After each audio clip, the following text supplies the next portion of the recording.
You're listening to Season 3 of Mobile Suit Breakdown, a podcast covering the entirety of sci-fi mega franchise Mobile Suit Gundam for new fans, old fans, and not yet fans, where we watch, analyze, and review all 41 years of the iconic anime in the order it was made. We research its influences, examine its themes, and discuss how each piece of the Gundam canon fits within the changing context in Japan and the world from 1979 to today.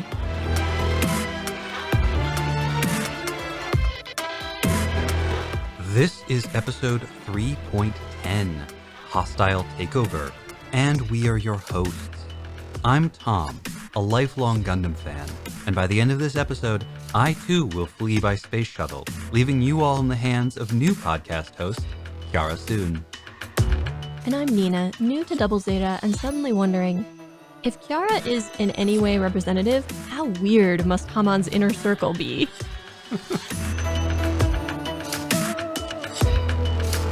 Mobile Suit Breakdown is made possible by the support of 419 patrons and subscribers. Thank you all, and special thanks go out to our newest supporter, Alexander P.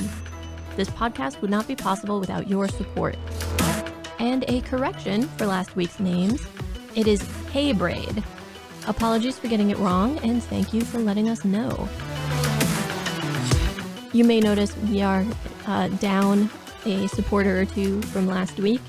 I think we are feeling the effects of COVID. No hard feelings if you have been a supporter and are unable to continue to do so now. We understand these are very hard times for many of us. If you are able to support us, we have gathered all of the different ways to support us onto one helpful page, GundamPodcast.com/support. And if you want to support the podcast but you are not able to do so financially right now, then we would love it if you would tell your friends about us. Word of mouth is the best way for a podcast to grow. It's helped us enormously so far, and we are always excited to get new listeners. So thank you to everybody who has already helped us grow, and thank you in advance to everyone who is still helping us today. And we would also like to thank Mongoose Ninja in the MSB Discord, who provided invaluable assistance with our research this week. This week we are covering Mobile Suit Gundam Double Zeta Episode 12, Leina Vanishes, or Reina ga Kieta. But first, let's check out what's going on at Radio Free Shangri-La. In a darkened room, deep within the confines of Radio Free Shangri-La, a lone figure picks up the phone.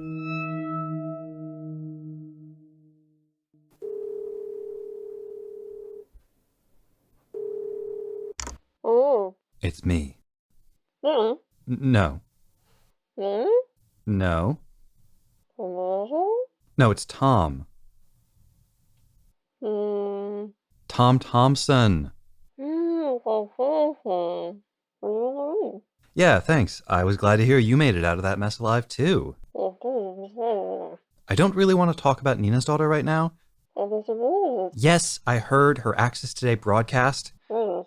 Yeah, getting promoted to captain is very impressive. I am just extremely happy to hear all about the good things that are happening for her while I'm working out of a converted warehouse in a scrapyard where my windows overlook Sludge Lake. Well, it's like a lake, but instead of water, it's got... look, you know what? Actually, I'd love to catch up, but I called because I need a favor. So I've got this new project, and I could use some help getting it off the ground. It's a radio studio. Talented amateurs trying to do meaningful artistic work. Yeah, it's awful. But they're all very innocent.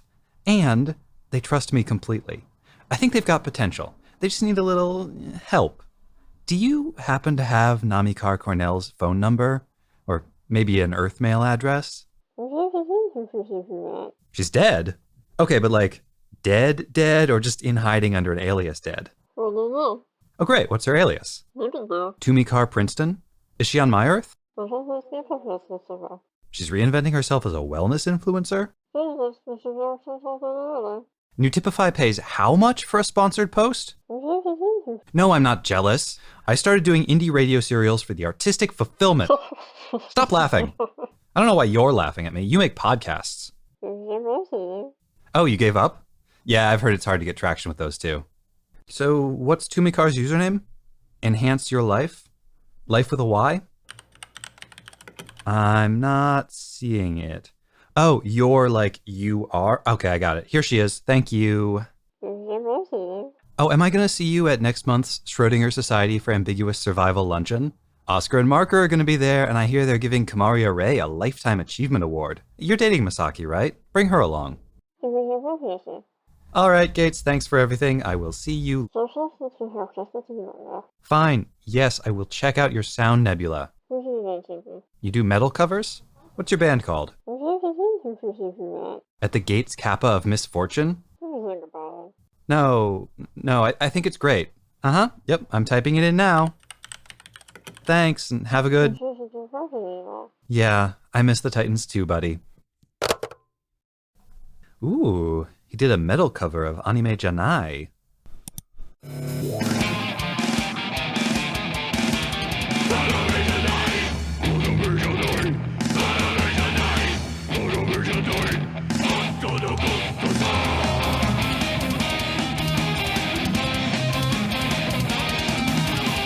Hey, this is pretty good.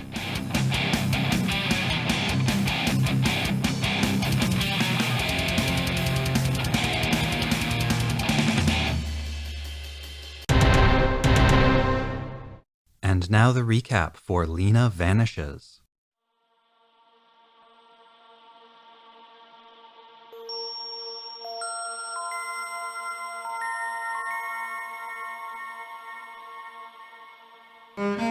The Endra buzzes with activity. Mashima, fed up with having to deal with Kiara, is leaving the ship. Glemmy begs him to stay and then begs to be allowed to go with him. But Mashima insists on going alone. Kiara is there to see him off and promises to take good care of the Endra.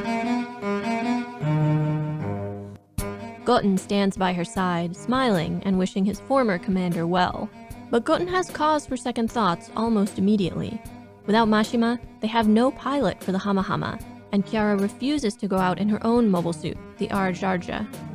When Goten points out that there's no way the Gaza Seas can stop the Double Zeta on their own, Kiara blurts out, "I know," and slaps him in frustration. But after a moment of racking her brain, she has an idea. To ram the La Vie en Rose with the Endra. Destroying or capturing the dock ship will hurt Ayug and allow the Endra to resupply at the same time. Overwhelmingly pleased with this idea, she hugs Goten's face to her chest before going to the bridge to oversee the attack. The newest Argama crew members are on a training flight, with Judo in one core fighter and El and Bicha in another, when, in the midst of a thick field of debris, they find an original, completely intact MS-06 Zaku. This kind of antique could make them a lot of money, and they decide to take it back to the Argama right away. Leina, running errands around the ship, overhears him telling the bridge crew that they are aborting the mission, and she is outraged right alongside Bright and Torres. They are supposed to be picking up supplies from the La Vie en Rose. When she tries to scold Judo into following orders, he claims he can't hear her, blaming the Minovsky particle interference. "I'll take responsibility," Leina declares, before rushing off to the hangar. Rue is preparing to do the supply pickup that Judo and Elle abandoned, and Leina demands to go with her. "If I don't go, my brother will never learn," she explains. Rue acquiesces, and even as he grumbles that everyone on his crew seems to do whatever they want, Bright gives them permission to launch. In sight of the La Vie en Rose, Kiara orders the Endra to open fire, and to charge straight at the dock ship. The La Vie en Rose returns fire, and Kiara, feeling the rhythm of the battlefield, taps her feet, sways, and dances with excitement, even as the bridge crew around her look frightened. Entering the bridge and seeing that they are about to crash, Glemmy yells, "Stop!" and the Endra slows before coming into contact with the massive dock ship. Kiara turns on him, but he is ready with a quick salute and the announcement that the Gaza Sea team are ready to capture the Ayug vessel. On their way, Leina and Rue spot the fight and turn around to warn the Argama, but they spot it too late. Glemmy sees the shine of their core fighter in the distance and chases after them. It doesn't take long for him to recognize Ru's ship, and he calls out to her, promising payback for their last encounter.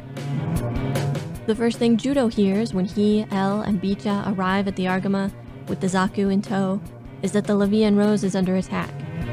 "Good thing we didn't go there then," is Bicha's glib reply, but Judo loses his cool when he finds out that Leina went in his place and that they have no idea if she's okay. Forgetting that he's still attached to the Zaku, and through the Zaku to the other core fighter, he flies toward the fight, setting his engines against the other core fighters until the cable snaps and slings the Zaku back into space. The second cable breaks, and L follows Judo, leaving the Zaku to drift until it catches against the bridge of the Argama. Bright orders it brought in before the Argama goes to join in the La Vie en Rose's defense. In a flash, Leina feels Judo call out to her across space, but Glemmy catches hold of the core fighter. He feels a pang and wonders if he's in love with Ru. At the same time, Ru opens her cockpit and promises to come with him peacefully if he'll let Leina go. He promises, and Ru immediately turns on the charm, flattering and complimenting him as she approaches his mobile suit, then shoving him out into space.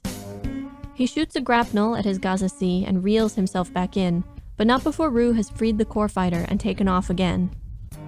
Judo makes it to the battlefield, and Glemmy calls for reinforcements. The rest of the Gaza C team are ordered to cease their attack on the dock ship and turn their attention to the Aayug fighters. Once L arrives, the 3 core fighters keep trying to form the Double Zeta, while the Axis forces try to keep them apart.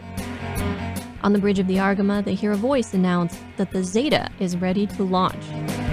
It's Enol, who has repaired the decapitated Zeta Gundam by putting the Zaku head on it. Concerned about friendly fire, Bright and Torres warn the other Aayug pilots that the Zeta Zaku is on its way. Enol struggles with the out-of-date view screen on the old mobile suit, but is able to distract Glemmy, giving Judo, Ru, and L time to form the Double Zeta. Once formed, it easily knocks back Glemmy's suit and destroys 2 more. The battle has shifted in Aayug's favor. Kiara suggests that they take the La Vie en Rose hostage, but the dock ship is not without defenses. Its various arms, normally used for ship repair, grab at the Endra and threaten to tear it apart, forcing Kiara to order a retreat before finally launching in the Ar-Jarja. In spite of her consistent reluctance, once Kiara is flying, she seems thrilled to be fighting the Double Zeta. At first, Judo is confused by her ranting about the sensations of the battlefield, but when she says, "Don't you feel it? Space is flying towards us," he is knocked into some kind of new type reverie, frozen in the grasp of the Ar-Jarja. All around, his friends call out to him, and when he doesn't respond, Ru does the only thing she can do. She takes her little core fighter and fires at Kiara, who swats the fighter away. Its cockpit flies open, and Leina is flung out into space. Her cries are what finally snaps Judo back to reality. He fights his way clear of the Ar-Jarja and uses one of the Double Zeta's new beam weapons, a beam so powerful it disintegrates asteroids and melts the Ar-Jarja's legs clean off. But this weapon uses up the last of the Double Zeta's power. It is left immobile, with not even a beam saber for defense. Glemmy scoops up Leina, thinking that the figure in the normal suit must be Ru. The Endra and its mobile suits retreat, taking Leina with them.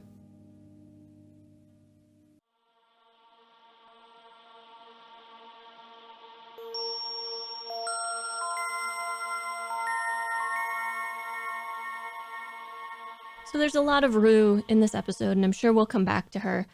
But I realized that her comment to Fa, a cool girl who occasionally messes up, is totally adorable. Sounds like the findings of a market research group.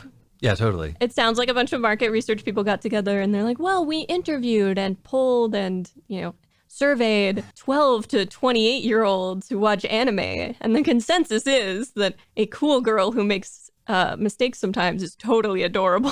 It sounds like the finding of some research rather than someone's description of themselves. Yeah, exactly. In a weird way, this might lead into this week's episode. Yeah, it almost kind of sounds like we're already talking about this week's episode. I say that because there are several moments in this episode that seem to point at or comment on various aspects of the storytelling in the first two Gundam series. Particularly, I suppose this really only applies to two people, Glemmy and Kiara. I think I know what you're talking about with Glemmy, and based on some previous conversations, I have an inkling of where you're going with Kiara. Should we jump into it? I may have mentioned this previously, I think, but that she is, to me, a clearer and clearer commentary and in some ways parody of the cyber new type women that we have encountered, women and girls, in previous episodes and previous shows. And we talked about that last week, but what we didn't talk about is something that you mentioned as we were watching this episode, which is that Kiara is not just a parody of those characters, but she is an indictment of a certain kind of audience response to them.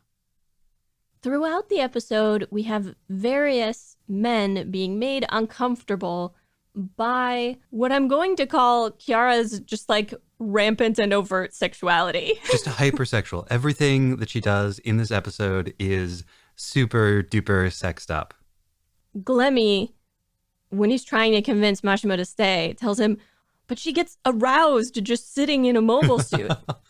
I know I've mentioned this before, but occasionally in various episodes, thinking about what's happening and processing it, the second or third time, I have light bulb moments.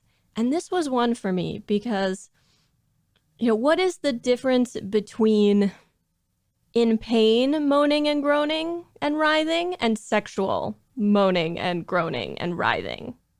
Obviously, there is a difference functionally, but if the audience is attracted in both cases, what difference does it make? And even a cursory look at the fandom around Gundam, and especially Zeta Gundam, reveals that a significant portion of the fandom is very attracted to these like tragic, suffering new type girls for Rosamia, Sarah. And what you said about the difference between like sexualized writhing and groaning versus tormented writhing and groaning, especially in art, that line is so thin. And when we have poems and dialogue, when people in art talk about sex, it's often with the language of suffering. It's often equated to suffering. We talk about like the 7-year itch and the little death and all of these linguistic metaphors, which really just elide that line that separates the two. And it does feel as though the show is turning the spotlight on the audience, comparing the audience to men like Glemmy, men like Mashima, men like Goten, and saying, it's messed up that you want to sexualize women's pain, but women actually being interested in sex terrifies you or disgusts you. Yeah, they're so scared of her. And it's not just Mashima and Glemmy and Goten who are the named characters, the face characters, but also the rest of the crew of the Endra. This is something I noticed very early on in the show and haven't mentioned yet, but if you look at them, the way they're drawn, the way they wear their hair, their accessories, glasses, all that sort of thing, makes them look very much like ordinary people in the mid-1980s. They're also exclusively male, except for Kiara. And something about their overall presentation makes them feel like a mirror for the audience, and specifically for what is, at this point, the emerging class of anime maniacs, the people who are in some corners at this point being called otaku, and who will be known by that name more widely in the future. Finally, I don't think we can talk about Kiara and her position in the show and the rest of it without addressing that of all the women cyber new types we have ever encountered, she is the oldest. Gundam and ages is always problematic. I would peg Kiara in her mid-20s. I don't... But firmly an adult woman rather than a young woman, a teen. She certainly seems the oldest. In many ways, the most self-possessed and the most mature.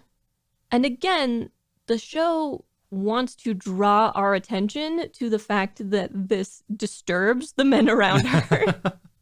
when she's in the captain's chair on the Endra and she orders them to ram the Livian Rose, her mood in that moment, she's tapping her foot, she's sort of dancing, she's like talking about the feelings, the energy of the battlefield. And in that moment, she resembles nothing so much as Ramba Ral in the first series when they were launching the commando raid against the White Base. And he's like, the wind is whipping through his hair and he's got this almost manic gleam in his eye. And it's like, this is the feeling of battle. It's the same thing, but this is a feminine version of it. And for the men around her, this is terrifying. Although maybe not as terrifying as the sex metaphor that they're currently doing with the Endra and the Livian Rose, which frightens all of them into paralysis as they attempt to thrust their very phallic ship into the extremely yonic Rose dock. There are a few other very explicitly sexual moments in this episode. The way she justifies her refusal to wear a normal suit by saying, oh, but if I wear that, I won't be able to feel the sensations of battle is very like, oh, but if I wear a condom, I won't feel anything. And mere moments later, she's the one telling Judo, bigger isn't always better. Like I said, everything she does in this episode is sexualized in some way. If you're concerned about sexual content, I think we're getting it all out of the way now. But this is all stuff it's in that the is, episode. Right. And when I made that comment about condoms, I think at least that it's meant to be interpreted that way, that is the kind of vibe we are meant to get, given that it's Kiara talking about the sensations of the battlefield. I do think that the show is putting Kiara up as this very sexualized and also very tormented new type woman character, and contrasting this with these kind of audience insert characters. And it's sort of saying, this is really gross. The way you looked at Four and Rosamia and Sarah is really pretty gross. In case we were wondering whether or not she's actually a cyber new type at all, this episode seems to give us confirmation. I mean, the cyber is unclear, but the new type, definite. Sure, that's true. We don't know that Axis is trying to do anything specifically to create new types, but since we know that Axis live in a deeper part of space, generally, than the rest of space noids, that something about living in deeper space seems to create more new types, and here she is. And she talks a lot of nonsense, but her mention of space rushing toward them is what knocks Judo into his sort of reverie, which is very like when he and Camille held hands. Or like when Camille and Haman were dueling. There's a kind of like a reciprocity between new types. He gets caught up in this feeling of space rushing by that doesn't dissipate until Leina calls out to him. And what Judo is feeling here is, I think, the same sensation that Kiara is describing, the same one that makes her so excited when she's piloting. While their mobile suits are locked in this violent embrace, she's sharing that feeling with him. Leina also confirmed to be a new type. Although, as with so many other characters who we have encountered in previous series, it's unclear if she maybe just has a specific reciprocity with her brother. She feels Judo coming, and then she sort of transmits to him when she gets knocked out of that core fighter.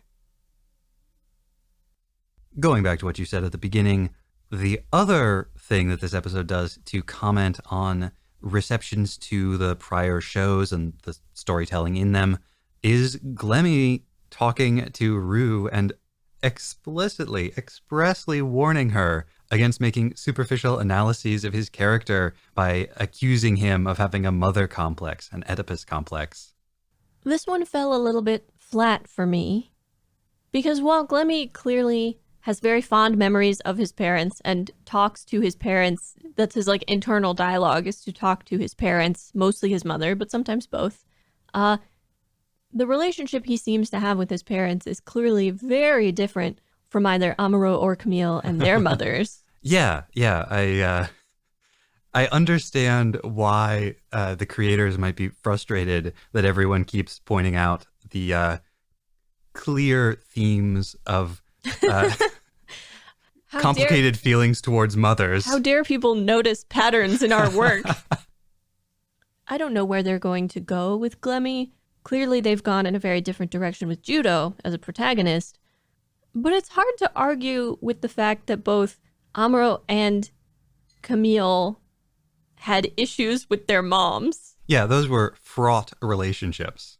And that those issues affected their relationships with other women their own age. And we've seen Tomino's setting notes for First Gundam. We know he said Amuro had a mother complex. That was part of the character's design. So that particular bit of retro commentary fell flat for me. Cannot believe that Glemmy fell for Rue's tricks again. And they're not even subtle. She goes from being angry at him and bargaining for Leina to being like, oh, what a handsome pilot. Hello, Glemmy. You know, I can tell from this conversation that you've never been a dumb 16-year-old boy. That's true. As a former dumb 16-year-old boy, I can say I would probably have fallen for at least a couple of Rue's tricks. Maybe not 100%, more than I'm proud to admit. Well, while we're admitting embarrassing things, I was probably more like Rue. Humorously, Rue is outraged when Leina suggests that Glemmy is in love with her. Which just goes to show it has never occurred to Rue that anyone would take her nonsense seriously. It's meant to be a distraction. It's meant to give her the upper hand, but it's not meant to, like, give him feelings. Because Rue knows how ridiculous what she's doing is. Part of the cool girl thing is, like, not catching feelings. That's built into the concept. Mm-hmm. No one is supposed to catch feelings. I know that you said that you felt like the Glemmy bit fell a bit flat.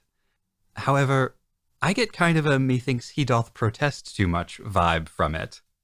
A sort of hanging a lampshade on the thing.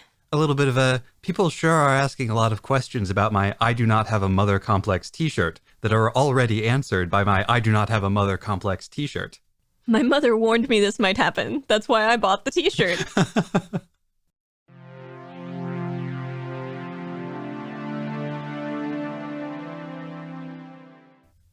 The causal engine, if you will, for the episode is Judo's distractibility from the task at hand and Leina's insistence that she will take responsibility for his behavior and go in his stead. This is such an old idea. And is not the only moment in this episode that sort of harkens back to some very ancient ideas, but I'm particularly interested in this one because I feel as though it crops up in a bunch of different cultures, times, places.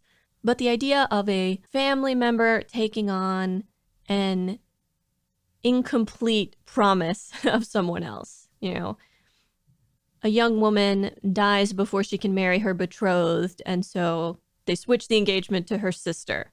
Or, you know, a parent doesn't pay off their debts, and so their child has to take on the debts. Or this notion of taking on responsibilities that don't really belong to you, but that someone has to do for the good of the group or the world, this is really core to Gundam. Because what is Gundam all about except children stepping up to take on responsibilities that are beyond their capacity, beyond what they should be expected to do, totally inappropriate for their age, but no one else is doing them.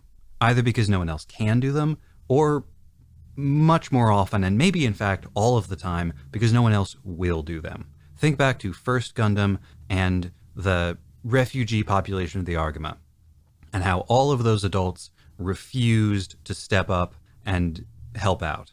They didn't take care of the orphans, they didn't work on the ship, all of that fell to the kids.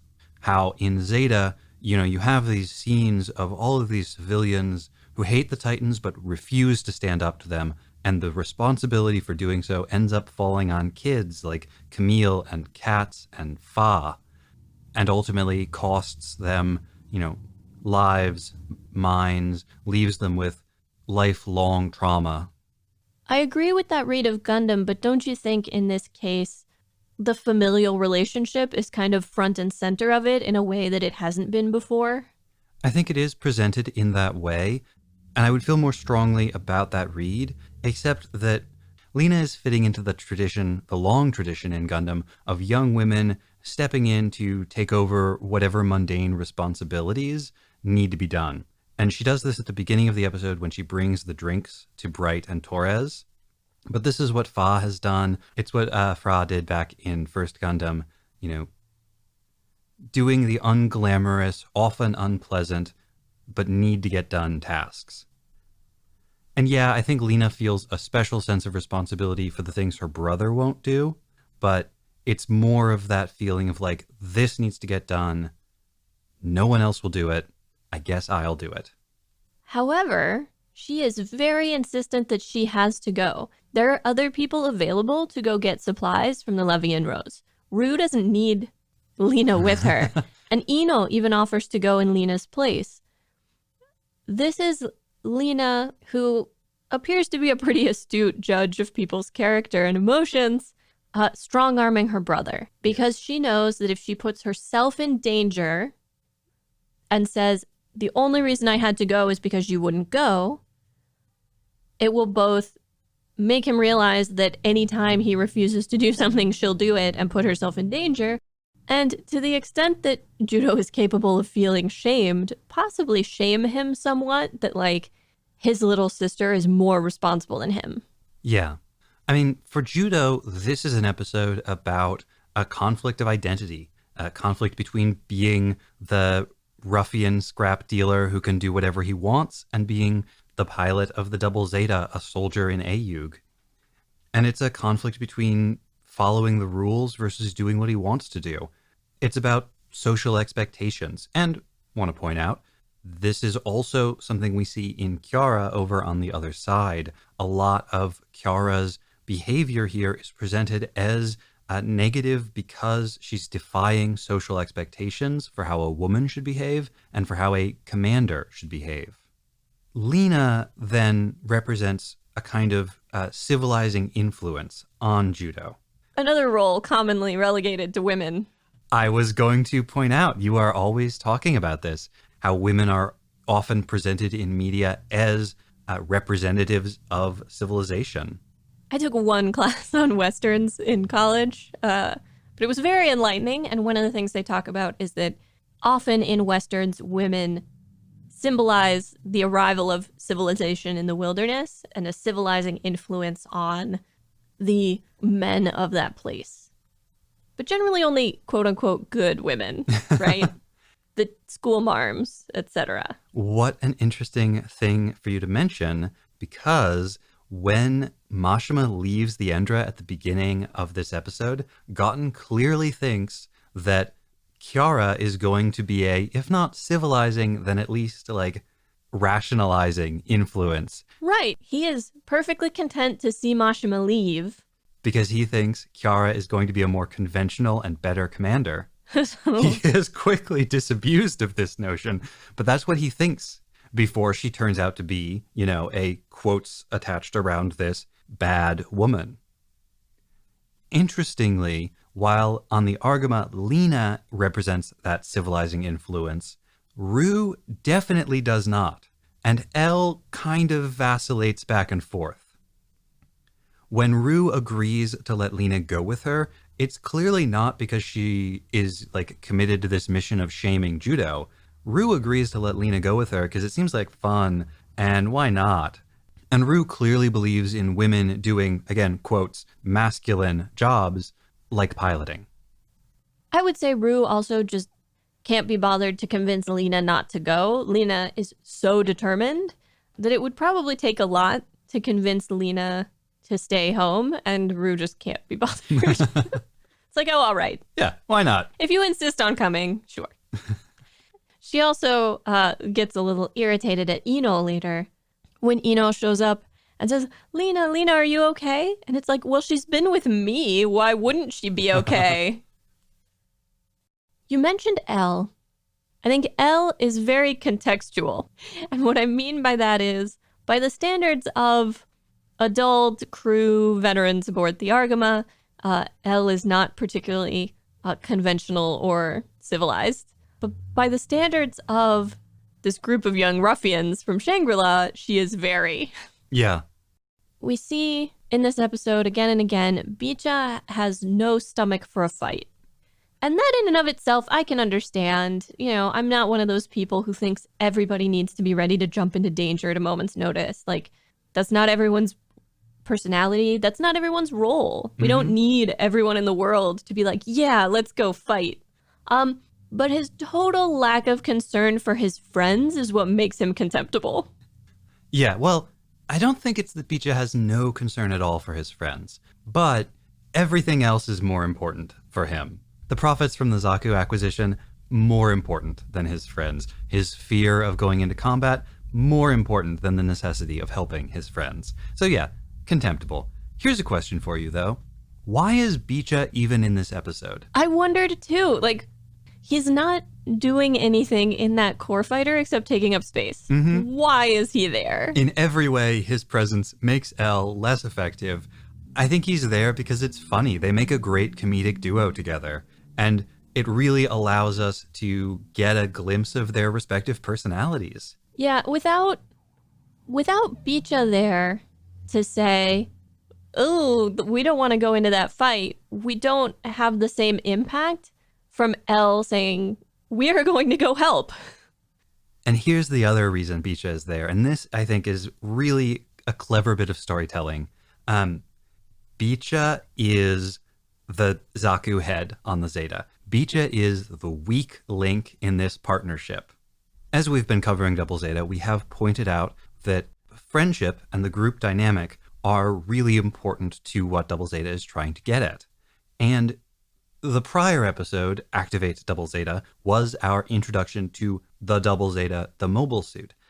But this episode is the one that really teaches us about the Double Zeta. This is where we learn things about it that are important and unique to it as compared to prior Gundams. We also, I think, at this point can acknowledge that while the Double Zeta is sort of a metaphor for judo, it's also one for the show as a whole. And the Double Zeta is all about teamwork. It's about all the parts coming together and working together to be stronger than their individual components. As you said, sort of as a joke a few days ago, the Double Zeta is powered by friendship. Yeah, where the Zeta was literally powered by the souls of Camille's dead friends. The Double Zeta is powered by teamwork, by Judo's alive friends working together. And this episode shows us how the Double Zeta is vastly more powerful than the sum of its component parts. The fighters, even all three of them working together, are nothing compared to the Double Zeta. They are in fact quite vulnerable. Yes.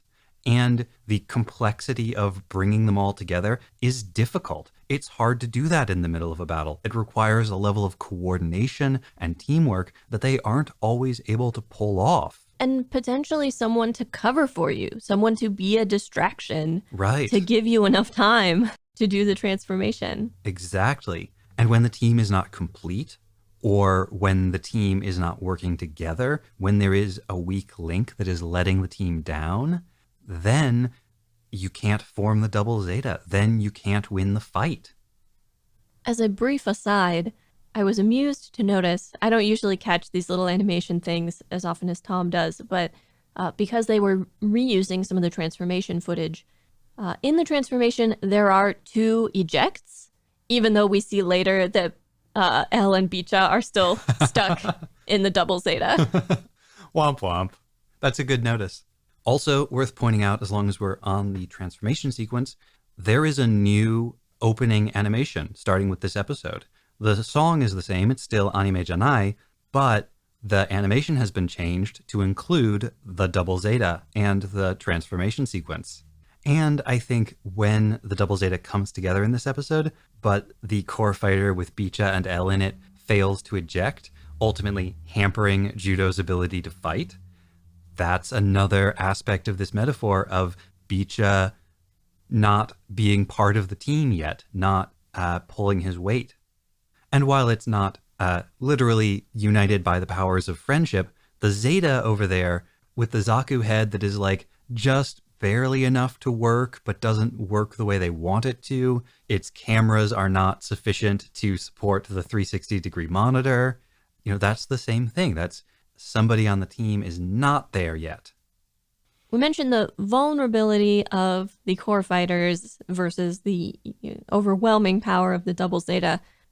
Is the cockpit just flying open a common problem on fighter planes? It's turning into a trope here. Core fighter crashes, cockpit flies open, people flung into space. Granted, fighter planes are not designed to withstand crashing into... Well, they're meant to keep you alive when you crash into stuff, but they're not meant to stay whole when they crash into stuff. That's not how crashing works. But it is funny to me that we're, 11 episodes in, and I feel as though this happens almost every episode. Yeah, at least 2/3 of the episodes of the show so far have involved a cockpit either unable to close or being broken open and somebody being thrown out. There's definitely something going on with that. Faulty mechanisms. Somebody should talk to Anaheim about this. Anaheim needs to issue a product recall. It's going to be a class action lawsuit. And then on the other hand, we have the power of the Double Zeta. And here we see what I assume is right now the Double Zeta's most powerful beam weapon being used for the first time.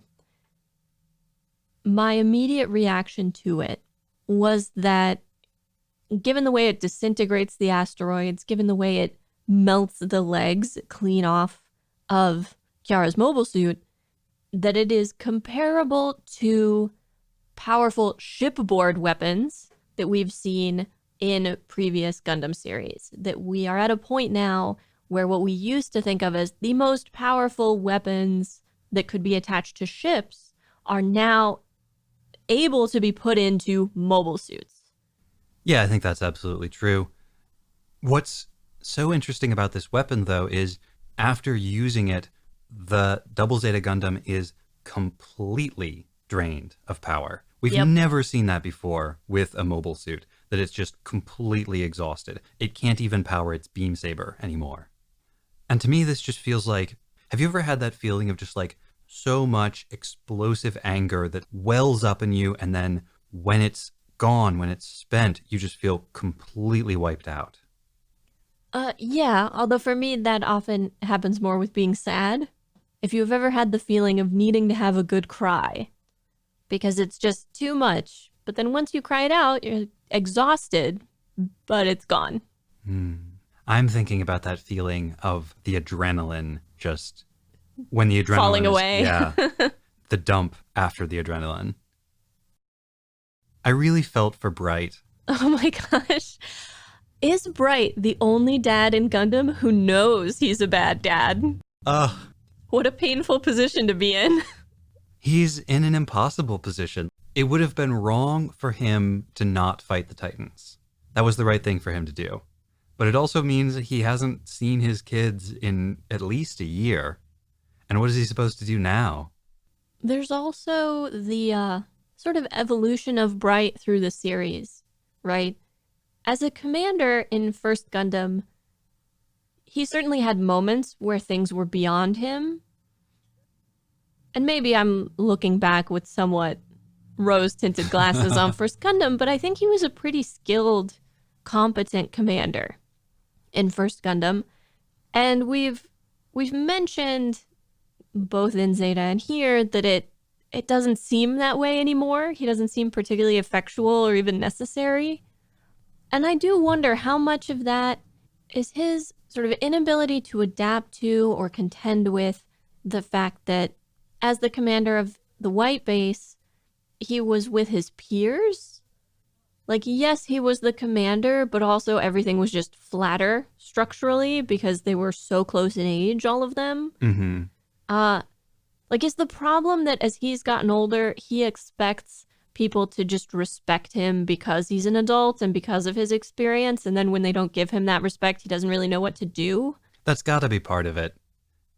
He earned the respect of everybody on the White Base, and he came from a place of being 19 and, like, not really expecting anyone to respect him. Now he's done his time. He was a hero of the war, then he was a hero of a different war, and now he's dealing with all of these disobedient teenagers again. Right, but as you said, previously he had to win the respect of the people around him, and honestly, who else wanted the job? Also, I don't know what to make of this in the show, is the thing. But the Bright of First Gundam was more willing to resort to methods like corporal punishment or throwing people in the brig when he deemed it necessary. When was the last time we've seen Bright be severe with anyone? And not that I think that would necessarily solve the problem or be the only way to solve the problem. But he was so much more energetic. That severity came from a place of energy, of participation in the life of the crew and of putting his whole self into it. He just feels so detached now. Well, now, whenever something goes wrong or someone doesn't follow orders or whatever, his response is just to grumble to himself and let everybody do what they want. Yeah, he just throws up his hands and says, whatever. I hate my job. I miss my kids. I quibble whether or not his kids are actually as obedient as he remembers them or imagines them to be. I know they're probably better than all of these awful space children that he's stuck with. But they also weren't teens yet. I don't think he really remembers what teens are like. Now, I don't mind that you went immediately to Bright thinking about what a terrible father he must be, because I also have that in my notes. But when I said I really felt for Bright, what I actually was thinking of is when that Zaku was drifting towards the bridge of the Argama. I mean, they weren't in terrible much danger at that point, but after the Zaku gets snagged and it's just sort of drifting there in front of the bridge, it does a close-up on Bright's face, and then there's like a reverse shot thing so you can see him looking at the Zaku. And something about his expression and the way it's all constructed makes me think about how seeing a Zaku coming right at the bridge must, for him, be conjuring up the ghosts of the 1 Year War. The term is certainly overused at this point, but that it could be very triggering of some traumatic memories to see a Zaku looming in the bridge like that. Yeah. On a happier note, I love the Junker kids in the wreckage of the 1 Year War battle, just being like, this is amazing. This is all worth so much money. Let's grab that and a complete Zaku MSO6F.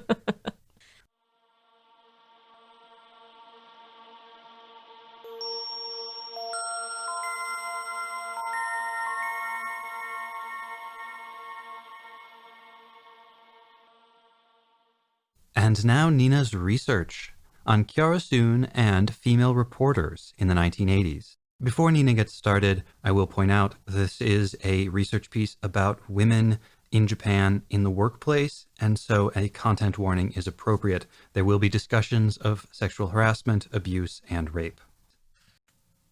She's a reluctant mobile suit pilot and looks like a rock star, but is she also a reporter? We know that Kiara is ostensibly on the Endra to observe Mashima's progress and report back to Haman, though that goal seems to have been completely lost by this episode. In spite of the fact that she is working within the Axis military structure, rather than for an independent or even national news outlet, many of her scenes early on make this reporter comparison, particularly with her frequent use of a small portable recording device. So why make her out to be a reporter? Is she part of a long tradition of lady reporter characters, a la His Girl Friday, Lois Lane, and April O'Neil, to name a few? Or is this something else entirely? Time to look at the history of women in journalism in Japan. Japan's first daily newspaper dates from 1870. Hani Motoko, whose maiden name was Matsuoka Motoko, is considered to be the first woman journalist in Japan, with a career that began nearly 30 years after that, in 1897. Born into a former samurai family in 1873, she was highly educated for women of her time and worked as a teacher before she married. After her first marriage didn't work out, she worked as a maid and then as a copy editor for Hochi Shimbun, eventually working as a reporter there. She went on to marry one of her co-workers, and they co-founded the women's magazine Fujin no Tomo, or Women's Friend, in 1908. She was, in many ways, the vanguard, the first of a small number of women employed to write about quote-unquote home life, which is to say, tips on things like cooking, child-rearing, sewing, and home management, and women's issues in the early 1900s. And the emergence of a small but dedicated segment of the news gathering and reporting industry that was specifically for and about, quote, women's issues, I think is also connected to the emergence of a nascent feminist movement at this time that was then adopted or absorbed or co-opted by the Japanese ultranationalist political movement of the era.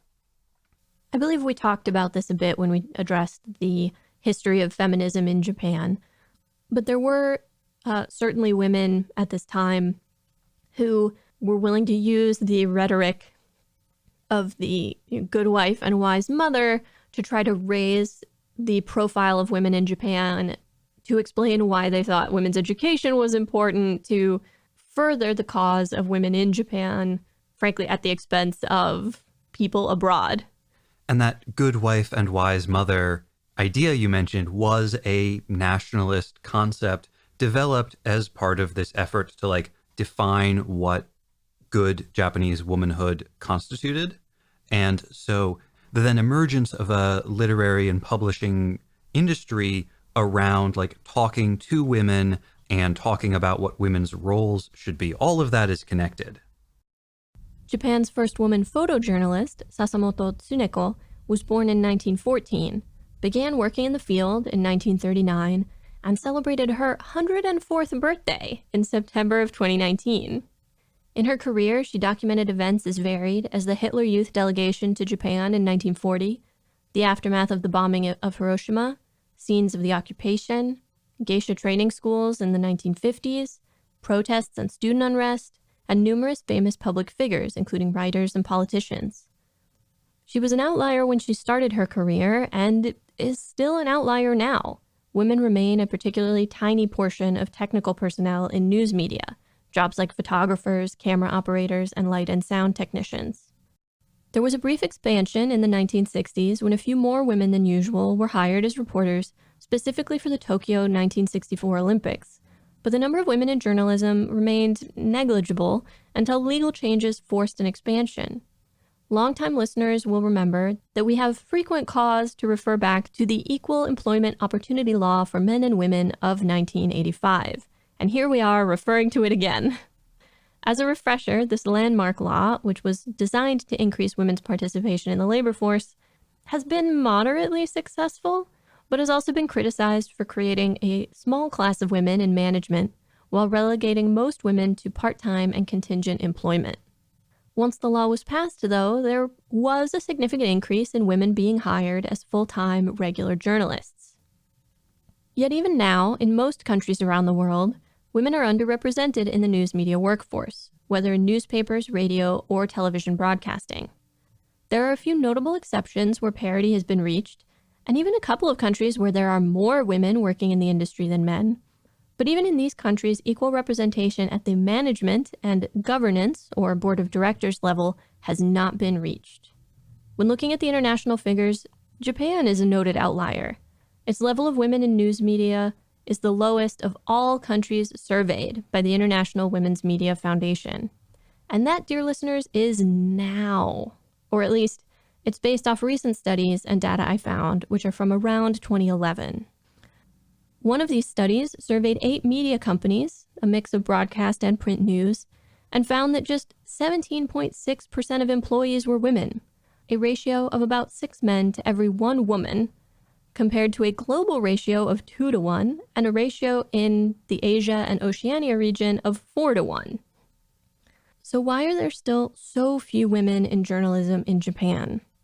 First, there are industry and corporate structure issues. Despite cross-ownership being banned by law, there are exemptions that make it functionally very common. This means that one large corporation will own a newspaper and a radio station and a TV station and local affiliates. Aside from the antitrust issues and the fact that it means information is largely restricted and uniform, this also means that these different news organizations are not monitoring and reporting on each other. There is no one to keep them honest, if you will. On top of these concerns, there is a closed and tightly controlled system called the Kisha Club. It operates press rooms at government offices, police stations, corporate offices, and so on for daily briefings, and access is restricted to member organizations. This consolidation and these restrictions of access to sources decrease the options for employees who want to move to another company or go freelance due to workplace harassment or other reasons. Only 3 of the 8 Japanese companies surveyed had a gender equality policy. Only 5 could provide numbers of sexual harassment reports over the previous 5 years, and in every case, the numbers were very small, single digits or even 0. Now, it is highly unlikely that those are real numbers of sexual harassment cases, but the article points out that in these companies, there is little to no anonymity. It's likely that if you report someone's behavior, they will know you're the one who did it. Within the company, women are often strongly discouraged from reporting harassment. There's a fear of retaliation, and many women in the industry feel they have to gaman. They have to suffer through it. They have to endure in order to pave the way for the next generation of women journalists. Harassment that these journalists experience isn't limited to within their companies. The dependence on sources for information and the likelihood that a source is someone who holds a position of power and authority in society, such as a government or police official, lead to many sources harassing or trying to take advantage of journalists, to the point of demanding sexual favors in exchange for information. In the past few years, several cases have made the news. Journalist Ito Shiori became the face of the Me Too movement in Japan when she brought a rape case against prominent journalist Yamaguchi Noriyuki, despite the police attempting to talk her out of making the report, the suggestion that her career would suffer, and the refusal of mainstream media outlets to take the story. In 2018, Vice Finance Minister Fukuda Junichi resigned when audio recordings were published of him asking to touch the breasts of a reporter interviewing him, despite her repeated pleas for him to stop. When she went to her employer, they told her to drop it and threatened to reprimand if she went public.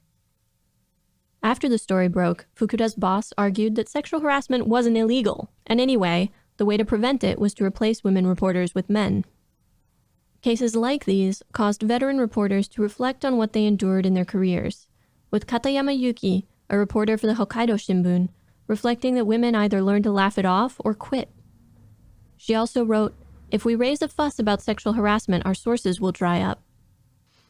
In fact, harassment is so accepted as part of the job that potential employees are asked about whether they think they can handle it in their interviews. If that weren't enough of an explanation, there is also Japan's workplace culture.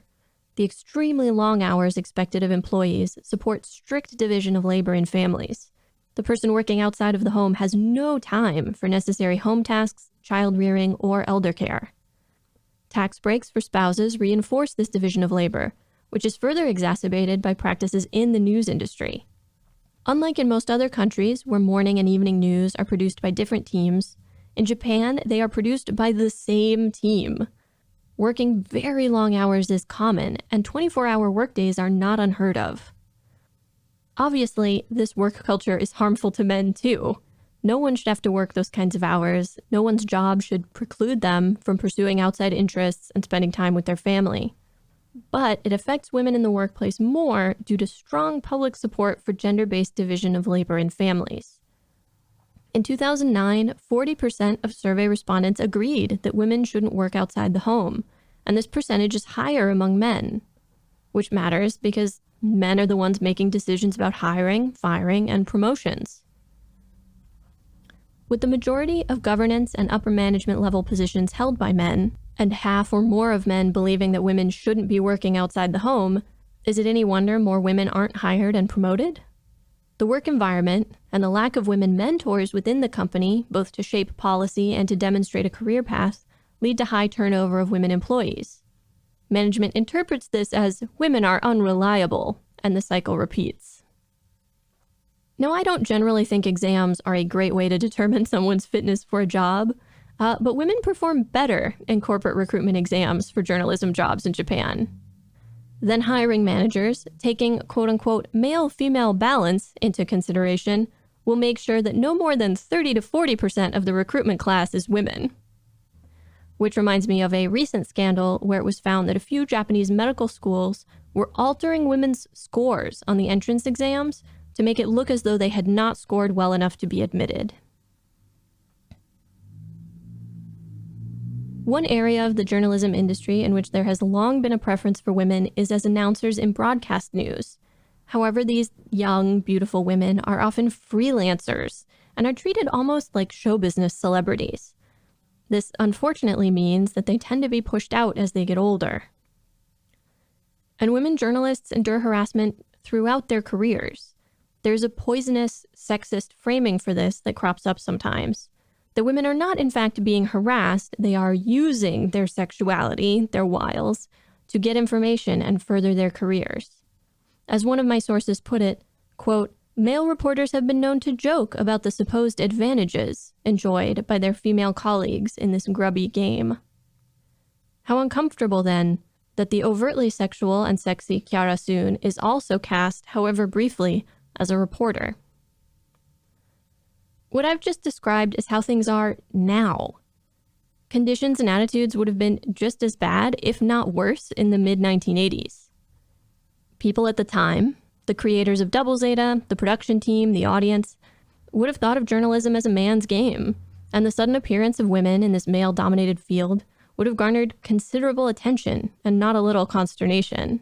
Imagine the think pieces. As a modern career woman, is Kiara meant to be an example of girl power, or is she a joke at women's expense? A stereotype of the calculating, manipulative woman using her wiles to get ahead? Because she is contrasted with Mashima, who is just as bad a commander, I can at least give Double Zeta credit for this. It's not sending the message that Kiara is a bad commander because she's a woman. I was particularly struck by your reference to managers trying to maintain, quote, gender balance, but that their idea of gender balance is 30% women at most. It reminds me a little bit of some studies from, some of you may know this already, but it's kind of a cool tidbit. Actress Gina Davis went on to fund and promote and do a lot of work in like gender in media, basically. And one of the studies that she helped start found that crowd scenes in animated shows are overwhelmingly male. Like even when it's a crowd in a village and there is no reason why that shouldn't be effectively 50-50, and that animators think that they're creating a gender representative crowd, that it never occurs to them that what they're drawing is as imbalanced as it is. I think it's a quite well-known fallacy at this point that people tend to overemphasize the significance of minority presence. Like, people tend to see, a group with 30% women and think, wow, there are so many women in this group, or any other minority that you choose to look at. Well, and women are a minority in some workplaces, but not in the population, is part of the kicker on that. This is sort of less relevant to Kiara, but came up in my reading.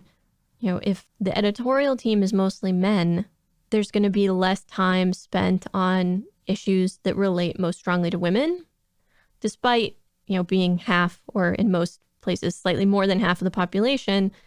Issues that directly relate to them do not get anywhere near half of the airtime or the page space. Yeah, and everything we talk about with regard to Japan's lack of gender parity is so much more ridiculous when you remember that Japan's female population is significantly larger than its male population. Japan has about 61 million men and about 65 million women. One of the other things I noticed that came up a lot, and that I tried to ignore, there is certainly a kind of source that sort of puts the onus for solving this problem on women when it so clearly needs to be addressed by men. Nina, why don't they just lean in more? Obviously, if women worked harder enough, then men wouldn't be able to deny them opportunities. The women just need to suffer more for the next generation.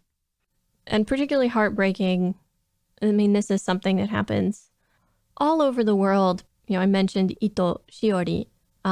She does not live in Japan anymore because even though she feels she did the right thing in bringing this case, even though it has sparked additional conversations in Japan about harassment, about the way police handle rape cases and such, she also received a lot of really horrible victim-blaming correspondence of various kinds, and she lives in London now.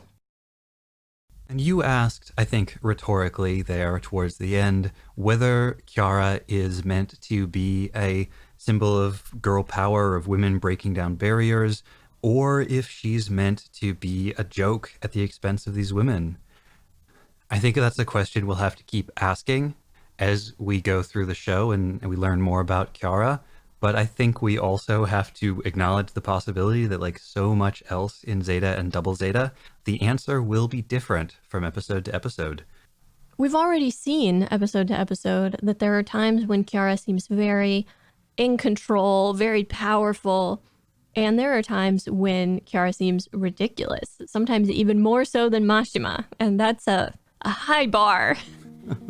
And so which of those things will be the overriding narrative for her character, it's really hard to say at this point.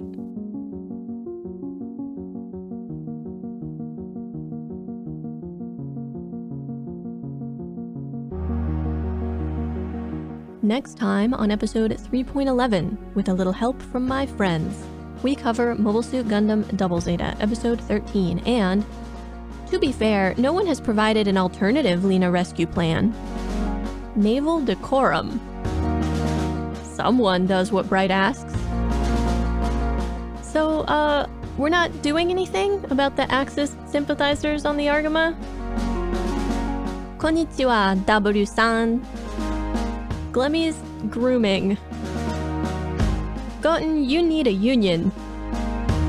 Shinta's lasso skills. Obviously, the Argama can have only one woman pilot. And it takes a village to steal the Double Zeta. You will see the battlefield of new types.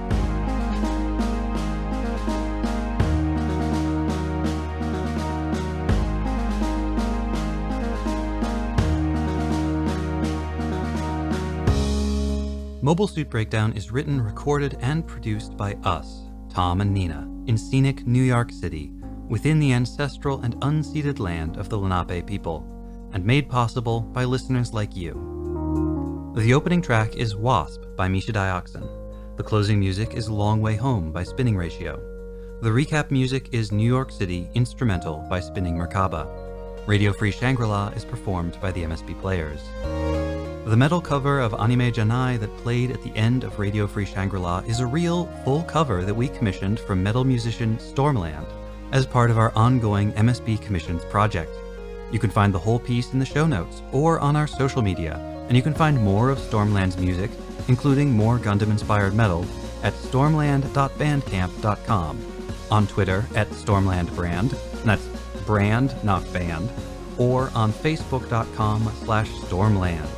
You can also find Stormland on Spotify and iTunes, and the Anime Janai cover will be up there soon as well.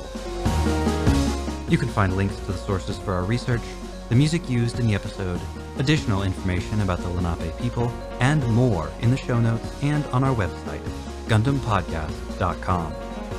You can get in touch with us on Twitter or Instagram at Gundam Podcast, on Facebook.com/Gundam Podcast, or by email to GundamPodcast@gmail.com. Or share your wrong Gundam opinions with the world by shouting, "Calling this show Double Zeta was a lie, and worse than a lie, it was a misnomer. With both the Zeta and the Double Zeta on screen, this show should have been called Triple Zeta. Or I guess 2.9 Zetas when you account for the Zeta Zaku. Out your window at passersby.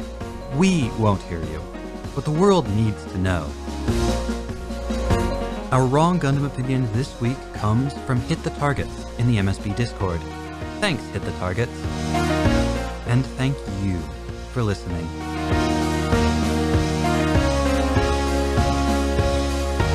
Alright, get out of here. Wonderful news stationery. It is not your time. Point at, to comment. God, what happened to my voice just then? When she initially goes out to fight Judo, and she makes that comment about bigger isn't always better, Judo pulls a Mashima. Judo is like, oh, she must be leaving an opening in order to taunt me. What a good pilot. More of that theme of misunderstanding. Speaking of the Zaku head on the Zeta, it really bothered me how fixated everyone was on it. It wasn't like, oh, you know, what a clever way to fix the Zeta. Thank you for coming to help us. It's like, what did you do to the Zeta? That's appalling. Gross. Ugh. Is that right? Arjarja or just Jarja? Arjarja, yeah. All right, but I don't want to just move on from the notion of Beach as the weak link. Because I do think that's important. Okay. And I'd like to talk about it. Okay. Sorry, I thought you were just going to say Bicha is the weak link and that would be enough. I mean, it is true, and I don't think it needs to be argued. It does stand on its own. But I do think I would like to talk about it a little bit. I am content to let you. You have no thoughts on the matter? Maybe I will as we talk about it some more, but Bicha as the weak link seems pretty all-encompassing. Self-encapsulating. That's probably a good Yeah. do. Do you think the kids still say extra? Because Kiara is very extra. Probably. I mean, I used catch feelings earlier, which probably already makes me sound dated. And I think we need to finally address the double Zeta lever that's in the core fighter. What did they think that did before the double Zeta arrived? Maybe it was hidden and it only came out of its little like hatch or whatever in proximity to the other two core fighters. So you're saying the lever only like becomes erect when it's ready to combine? Yeah, sure. I guess make it sexual if you feel like you have to do that. Everything else in this episode is sexual. Why not this? Not everything.